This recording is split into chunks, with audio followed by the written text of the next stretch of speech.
The morning light filtered through the lace curtains of Karoline Leavitt's small Vermont home, casting delicate patterns on the wooden floor. The world outside was still waking up, but Karoline had been up for hours, her hands wrapped around a cup of lukewarm coffee, her eyes staring out past the frost-edged windowpane. The wind swayed the trees gently, like a whisper she couldn't quite catch. It was a quiet morning, ordinary in every way, and yet, something deep in her chest told her it was the beginning of something extraordinary. A single file sat open on her kitchen table, its corners curled, its contents worn from too much handling.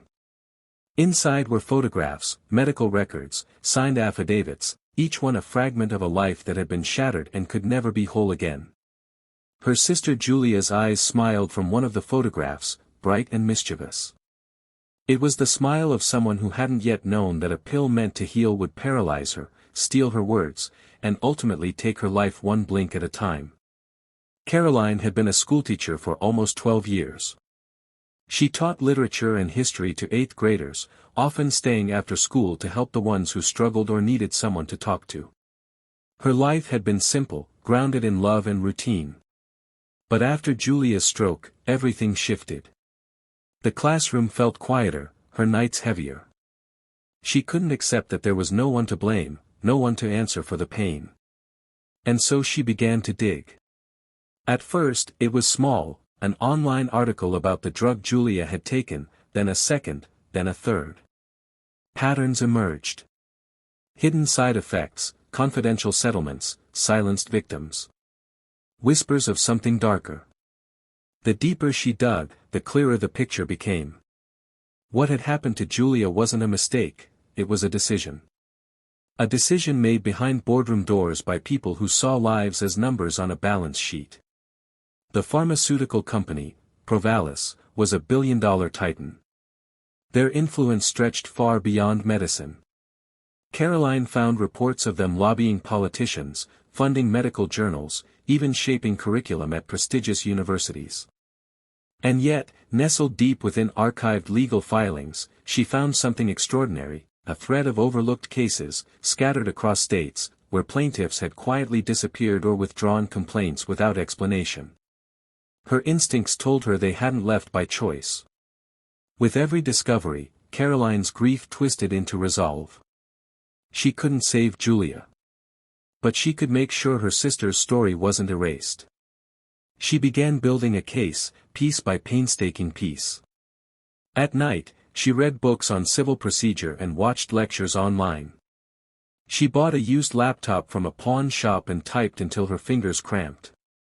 Her students began to notice she was tired, distracted. She told them she was working on something important. She didn't tell them it was a lawsuit against one of the most powerful corporations in the country. When she filed the complaint in federal court, no one paid much attention. A few local papers mentioned it in passing. An independent blogger interviewed her in a diner, and the video got a few hundred views. But it wasn't until the court assigned Judge Malcolm Harrow that people began to talk. The name rang alarm bells for every legal watchdog in the country. Judge Harrow had served for nearly 3 decades. He was known for his speed, cases flew through his courtroom faster than anywhere else in the region.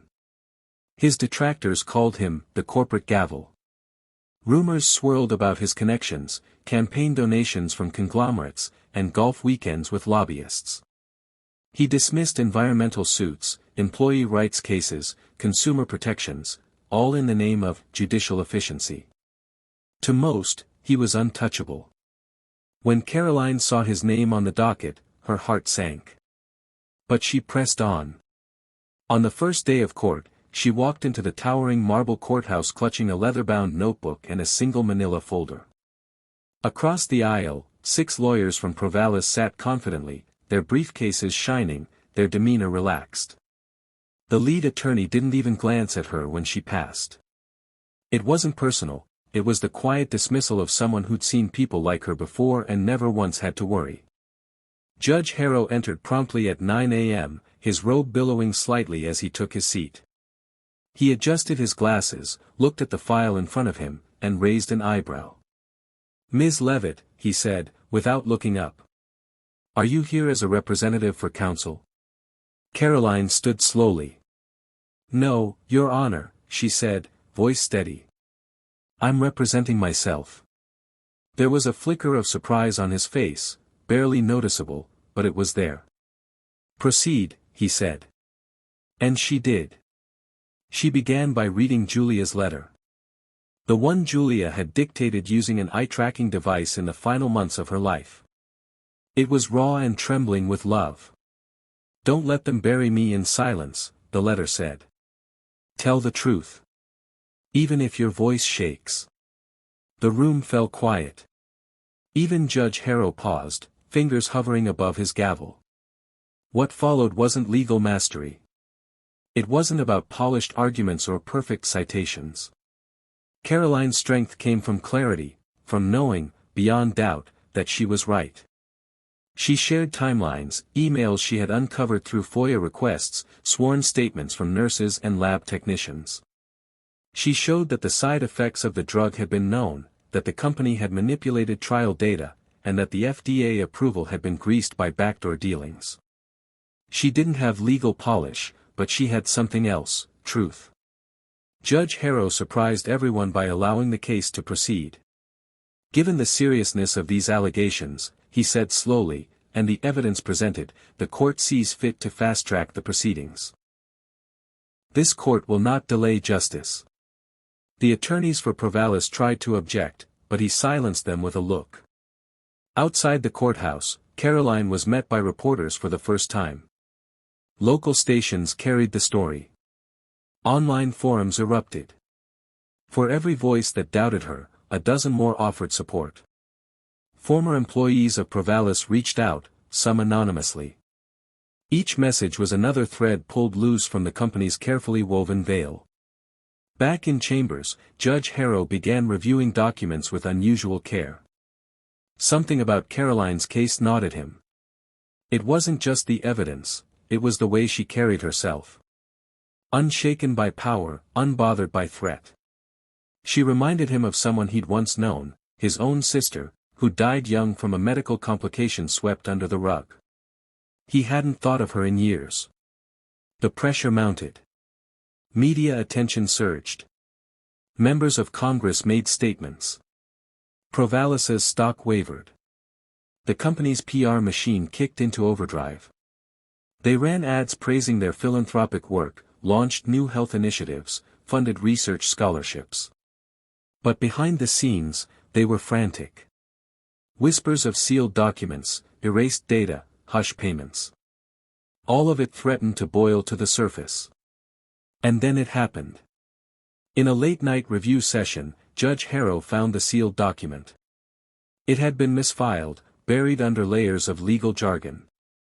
But its contents were explosive, internal emails from Provalis executives detailing how they had falsified trial data, buried negative results, and bribed a third-party testing lab to report favorable outcomes. There it was, everything Karoline had claimed, and more.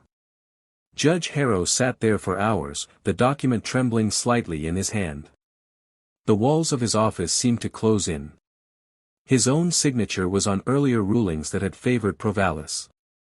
He had unwittingly aided in this machine of harm. A lump rose in his throat. He was no longer just a judge in a case. He was a witness to the truth. And for the first time in years, he knew what justice required, even if it cost him everything. He photocopied the document, sealed it in an envelope, and walked it into the evidence room himself the next morning.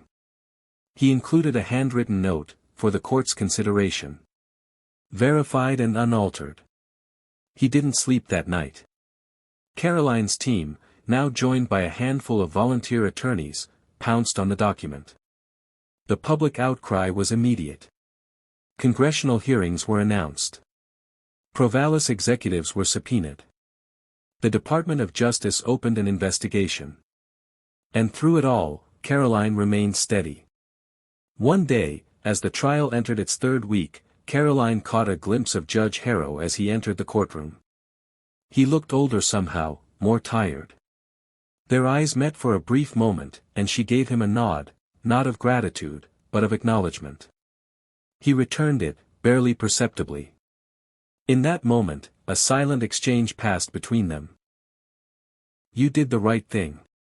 And I will carry this to the end." But the world does not reward disruption quietly. The sealed document had been protected, but the chain of custody was questioned. Accusations arose. Judge Harrow had accessed sealed files without proper clearance. The Oversight Committee launched a probe. Some whispered that he had been compromised. Others claimed he had been manipulated. 2 days before he was to testify, Judge Harrow vanished. News channels lit up, federal judge missing after pharma scandal breaks. Conspiracy theories flourished. Some believed he'd been taken by enemies of the case. Others were sure he had run in shame. But those who had seen the change in him, Karoline most of all, knew better. His last court order, filed quietly and without fanfare, authorized a full investigation into Provalis's practices and froze millions of dollars in corporate assets linked to lobbying efforts. And in his office drawer, left unlocked, investigators found a single note. Sometimes justice demands more than rulings.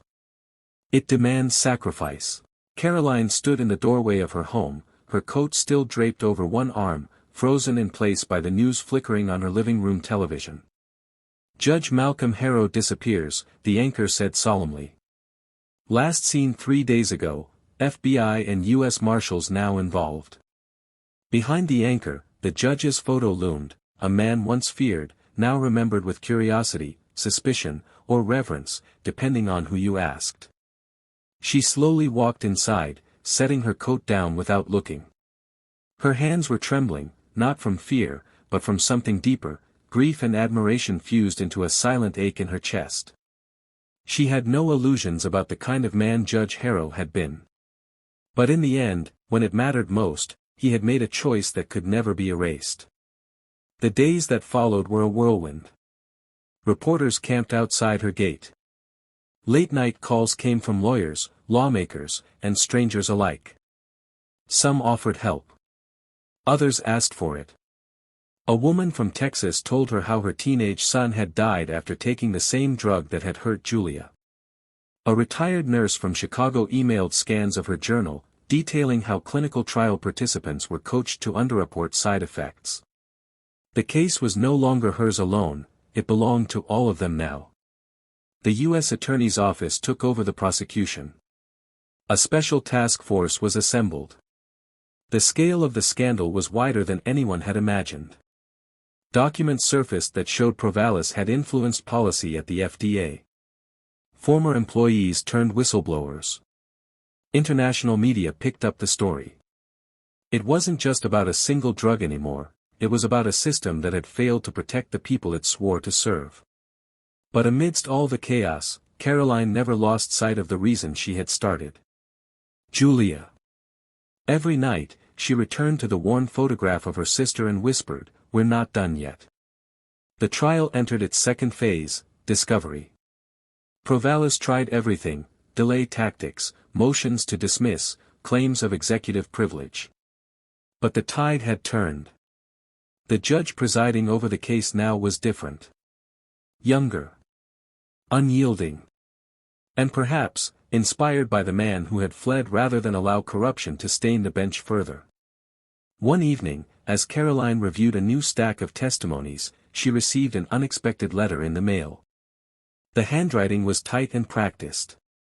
No return address. She opened it carefully. "I don't expect forgiveness," it began. "But I wanted you to know that truth changes people. You changed me. There was a time I thought justice was efficiency. I was wrong. Justice is courage. And in you, I saw more courage than I've seen in my entire career. I'm safe, and I'm watching. Finish this. Not for me. For them. For her." It wasn't signed. But she didn't need a signature. She sat down and cried for the first time in weeks, not from exhaustion, but from knowing she hadn't been alone after all. Soon after, the depositions began. Executives fidgeted under oath. Former board members pleaded the fifth. But the evidence was too strong now. The financial trail was clear. Stock manipulation. Lobbyist payments masked as consulting fees. Safety trial cover-ups. The puzzle had become a mural, and the image it revealed was one of greed wrapped in lab coats. One testimony broke the courtroom's silence in a way nothing else had. An elderly chemist, once retired, came forward and described how he'd altered the chemical formula of the drug at the instruction of upper management. It wasn't stable, he said, hands trembling. It caused blood pressure spikes. But I was told not to report it. I signed a paper that said I'd go to prison if I talked. But I couldn't stay quiet anymore. I saw her face on the news. Julia. I remembered her from the trial phase. She was kind. She brought cookies for the staff every week.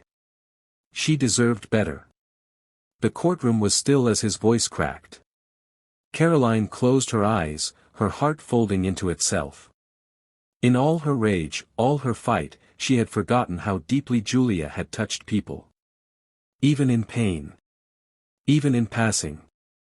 That night, a crowdfunding campaign launched by one of Karoline's old students exploded in support. "Help Karoline fight for us all," the banner read. Donations poured in. Notes came from strangers, mothers, veterans, teachers, factory workers. People from all walks of life, united by invisible threads of shared vulnerability. They saw her not as a warrior, but as one of their own. And still, Provalis fought back. One morning, Karoline awoke to the sound of shattering glass. Someone had thrown a rock through her window. Attached was a note, "Back down. Or next time, it's not just glass." She called the police, but they couldn't do much. There was no camera footage. No fingerprints. Her neighbors offered to stay with her, but she politely declined. She wasn't going to let fear rewrite the story. Instead, she spoke at a town hall that same evening. With her hand bandaged from picking up the glass, she told the crowd, "I know what fear feels like. But I've learned something more powerful, what love does when it refuses to give up." That's what this case is about. It's not just about righting a wrong. It's about making sure no one else has to bury the truth with someone they love. The applause was thunderous. As the trial neared its closing weeks, Provalis made a final move. An offer. $800 million. It was more money than Karoline could comprehend. Enough to rebuild her life, create a scholarship in Julia's name, retire quietly and never worry again. The condition? The lawsuit would be dropped. No admission of guilt. No public record. Just silence bought in bulk. She stared at the offer for hours. And then she tore it in half. Later, when asked why she didn't take the settlement, she simply said, "Because the truth is worth more." The next morning, she received another letter. This one from a woman in rural Kansas. She wrote about her daughter, who had been paralyzed after taking the same medication. Her daughter, too, had passed. The woman enclosed a bracelet, turquoise, worn smooth with time. "This was hers," she wrote. "I think she would want you to have it." Karoline wore it every day after that. In the final week of the trial, something extraordinary happened. One of the jurors, a young man in his 20s, asked the judge if they could hear the letter Karoline had read at the beginning, the one Julia had written with her eyes. The judge allowed it. Karoline stood before the courtroom, voice trembling, and read her sister's words again. "I may not have a voice anymore. But I have a sister. And through her, I live. Please don't forget me." There wasn't a dry eye in the room. The jury deliberated for less than a day. Guilty. The verdict rang through the country like a bell. Executives were indicted. A congressional bill was drafted to close regulatory loopholes. Whistleblower protections were strengthened. The FDA began a full audit of its approval processes. The ripple of change had become a wave. Karoline didn't return to teaching immediately. She was asked to testify before Congress, to speak on national television, to help reform drug policy. She did all of it, with humility and grace. But she always came home to her quiet Vermont cottage. The window was repaired, but the bracelet never left her wrist. The photograph of Julia remained in its frame, untouched. And then, one crisp morning, nearly a year after the trial ended, she received a package. There was no return address. Inside was a single item, a weathered gavel, engraved with the initials M.H. And a note. Justice is not about titles. It's about doing what must be done, no matter the cost. You did that. You finished what I could not. Thank you. She placed the gavel next to Julia's photo. And she smiled. Winter returned to Vermont as gently as it had left the year before, its early snow falling like whispered prayers, blanketing the hills in silence. Karoline stood by the window, watching the flakes drift and disappear against the pane, her breath rising in soft clouds. It had been 13 months since the verdict. 13 months since Julia's voice, through her letter, had cracked open the hearts of a jury and shaken a nation awake. But in truth, Karoline hadn't rested. Not really. Justice didn't end in the courtroom. It lingered, in policy changes, in conversations that once never happened, in the hope that had taken root in people she'd never met. She spent her days traveling, sometimes to Washington to meet with lawmakers, other times to small towns and community centers to speak with ordinary people. Grieving mothers. Determined fathers. Students with fire in their eyes. Survivors. They came not just to hear her story, but to share their own. One night, after a long conference in Philadelphia, she was approached by a young man in a wheelchair. His hands trembled as he reached into his coat pocket and handed her a letter. "My sister wrote this," he said. "Before she passed. I never read it out loud. But I think she meant it for someone like you." Karoline unfolded the note slowly. The handwriting was loopy and uneven, but the words leapt from the page like a song. "If someone ever fights for the ones they don't know, tell them I saw them in a dream. Tell them they're not alone. Tell them they reminded me how big love can be." She read it once. Then again. And then she wept, openly, holding the boy's hand like it was a lifeline. The stories kept coming. A truck driver from Arkansas sent her his daughter's diary. A nurse in Oregon gifted her the pen she used to report unethical trials. An indigenous elder from South Dakota asked her to speak at a tribal health summit. Karoline had become more than a whistleblower, more than a sister, she had become a steward of voices long silenced. One afternoon, while sorting old boxes in her attic, Karoline came across something she hadn't seen in years. A cassette tape. Labeled in Julia's handwriting, "The Day We Got Caught in the Rain." She found an old player in the garage, wiped off the dust, and pressed play. Static filled the room, followed by laughter. Then Julia's voice, light, unfiltered, joyful. "Karoline, you're going the wrong way. Maybe you're walking too slow. No, you're just stubborn. You're just wet." Then came a sound Karoline hadn't heard in so long, her own laugh, tangled with her sister's. The rain falling around them. Their feet squishing through the mud. Nothing about it was extraordinary, except that everything about it was. She sank to the floor, hugging the player to her chest. "Thank you," she whispered. "Thank you for letting me remember." The world outside was still watching her. Her name appeared in headlines. Leavitt's Law, passed in Congress, the Karoline Clause, added to whistleblower protections. Documentaries were made. She was nominated for awards. But she never let it change the simple truth, she had fought not for glory, but for healing. One snowy evening, as she returned from a town hall in New Hampshire, Karoline noticed a figure sitting on the bench outside her home. She instinctively slowed, heart cautious. But as she stepped closer, her breath caught. The man was older, with a trimmed beard and eyes that once commanded courtrooms. Judge Malcolm Harrow. She didn't speak. Neither did he. He stood slowly, removing his hat. I wasn't sure you'd want to see me, he said. Karoline studied him for a long moment. He looked different. Smaller somehow. Not weak, just humbled. I didn't expect to, she finally replied. He nodded. I've been helping from the shadows. There are others like me. Judges who want to do the right thing but are trapped in systems that punish them for it. You gave them courage. I didn't do it alone, she said. He hesitated. Then reached into his coat and handed her a file.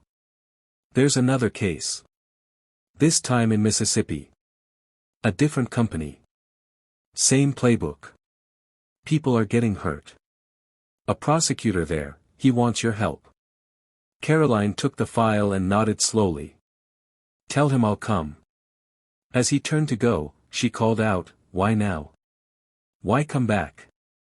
He paused, then looked over his shoulder. Because hiding is its own kind of prison. And I think, you gave me parole. The next morning, Karoline booked a flight south. As she packed, she paused by Julia's photo and smiled. Looks like we're not done yet. The trip to Mississippi was different than any she'd taken before. This time, the resistance was fiercer. The pharmaceutical firm was deeply embedded in the local economy. Many feared speaking out. Others had lost family and blamed themselves for not knowing sooner. Karoline didn't begin with speeches. She began with listening. She met with nurses, patients, factory workers. In a small church basement, she hosted a town circle. They told their stories. Cried together. Held hands. The pain was raw. The shame, deeper still. But Karoline told them what she knew, that silence doesn't heal and truth, while painful, sets the stage for justice. Slowly, one by one, people stepped forward. An employee turned over company memos. A doctor confessed to being bribed with lavish, consulting trips. A warehouse worker revealed shipments mislabeled for safety. The case took shape like a river carving its course. The Mississippi prosecutor, a young black woman named Regina Holloway, became a friend. You know, she said one evening over tea, you may have sparked something bigger than you realize. Karoline smiled.